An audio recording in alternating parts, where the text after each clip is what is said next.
Daniel Sorensen, a member of the Kansas City Chiefs, joins us now on the Deseret First Credit Union hotline to discuss Super Bowl celebration to sports shutdown. Danny, the last time the three of us talked together, we were in the locker room in Denver celebrating a Chiefs win over the Broncos. It's been a while, but how are you? Doing great. Yeah, good to have you guys or talk with you guys today. Obviously, Jason's very excited about the Super Bowl still, and he's watched it 30 times. How many times have you relived the game or rewatched the game? I actually haven't watched the game. Really? Sorry, Do you not do that in general, or is just you've had other things to occupy your time since? Yeah, like, I think whatever, the end of the game, last game of the season, I move on, right? Win or lose, this time gladly we won the Super Bowl, but it was great and everything, but it was time to move on to the off season and, into that stage of my life. Danny, don't worry. I have watched it enough for the both of us. Trust me. I have literally watched it 30 times at least. So I've got us both covered. That's awesome. Yeah, Jason's also sent notes to your coaches, so beware of that. No, I have not. Yeah. Okay. All right, Danny, how has your life changed the most since winning a Super Bowl? I don't think it's changed all that much. I think my attitude, obviously, it's better going into the off season, not ending your season on a loss. So it's been happy. It's been joyful. It's been an enjoyable off season. But yeah, other than that, I don't know as too much has changed. What does it mean to the legacy of Andy Reid in Kansas City? Everything. Unfortunately, I think everybody's kind of placed winning a Super Bowl on, how your legacy will be remembered. He's a great coach. Whether, we won that last Super Bowl or not, he's going to go down as one of the greatest coaches of all time. But for him to get that and, to be a part of that was something special. I know that when you're in the middle of an NFL season, there's so much preparation. You're so laser focused on the task at hand. How much or how often do you and Coach Reid get to talk about BYU football? How often are the Cougars brought up between you two? Yeah, we're both pretty busy. I've got my film study and practice to work on, and he's, obviously the head coach, and so, he might walk by and give me a little, poke or something, or say, hey, did you see the game, or things like that. But, yeah, he'll bring it up, and we chat about it. Daniel, you're obviously very busy, and when we were talking in the locker room in Denver, we were talking about life with 3 kids and being a traveling man in the NFL. How are you balancing all of that right now? Doing our best. I think everybody's in the situation where you're home together as a family, which it's just great. Honestly, I get to spend a ton of time with the kids. No other distractions really. But yeah, it's definitely busy. It's a full-time gig. I understand now how challenging it is for my wife to do it all by herself during the season. She's gladly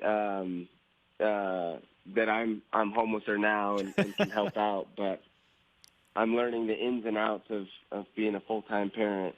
What have you been occupying your time with? I see some of the Instagram videos in terms of working out and some things like that, but with all of us kind of doing our best to stay inside and the quarantine and everything, what are you doing to occupy your time? Yeah, I try and still maintain some level of fitness. I've got a little basement gym that I've got some dumbbells and things to work out in, and but other than that, it's trying to do some school with the kids each day, so they're learning still. And then if there's nice weather, which we've had a fair share of, we get out. We get on walks. We ride our bikes.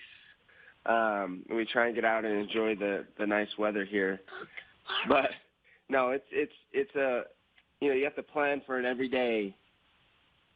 So, Daniel Sorensen with us on BYU Sports Nation's Super Bowl champion, BYU football great, and now a member of the Kansas City Chiefs. Daniel, when you look at your future as a football player, how much longer do you want to keep doing this? Because we're seeing this trend of players that, they're not as keen to stick around for as long of a time based on just the traumatic injuries and how physical football is. So how long do you see yourself playing football? As long as I still love it, and I'm still loving it right now. And so I'm going to keep doing it until, that passion isn't there anymore. And I think you'll know. I don't know when that will be. I as of right now, I'd play as long as I could, right? Maybe until they kick you out. So maybe whichever comes first, whether somebody says you're done or whether, you kind of lose that passion and find something else. For BYU fans watching the NFL, it's gotten even more interesting. Obviously, you with the Chiefs and winning the Super Bowl, but Taysom with the Saints, and he's obviously going to get a nice contract this offseason. KVN now moving to Miami, signed a nice deal. Fred Warner with the Niners, a great young team. Jamal, others. What's it like to see so many former BYU Cougars playing prominent roles in the National Football League? It's awesome. These are all guys that I played with.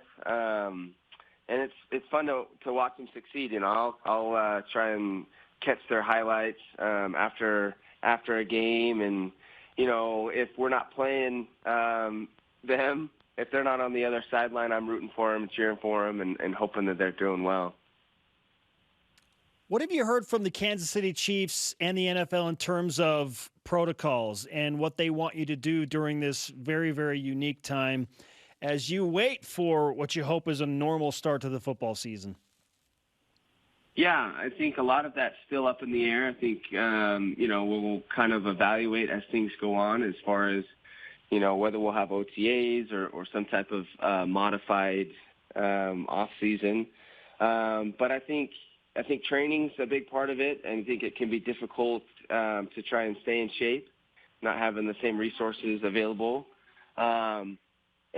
But I think, I think you try and take advantage of the opportunity to kind of just have a lot of family time, kind of decompress from the season. That's kind of what the off season's for. Get yourself mentally, physically, emotionally kind of recovered. And then when it does come time to get back to training, whether that's training camp, then you're ready to go. And then hopefully we can continue like a normal season.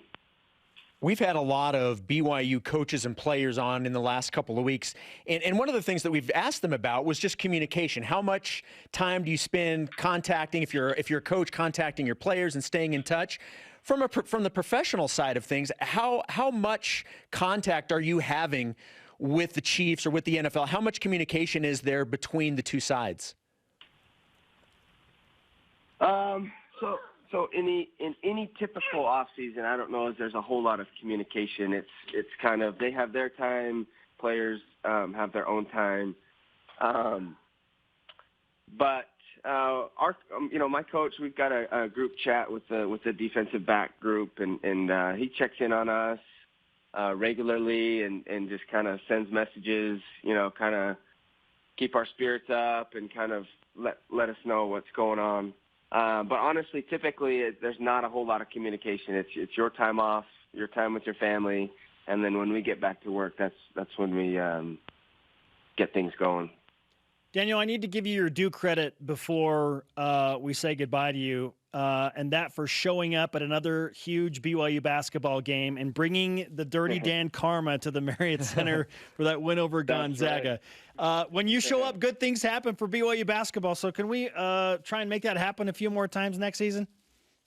Yeah, just get me some season tickets, maybe on the court side, and a bag of popcorn or whatever, and we'll call it a deal. I'd love to get your take on that atmosphere. What'd you think about that senior night for BYU basketball?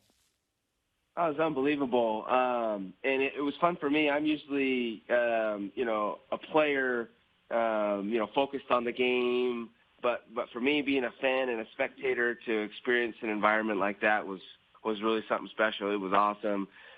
Very comparable to any, NFL high-level, competition. It was a great atmosphere and a great win, and it was fun to be there with my family.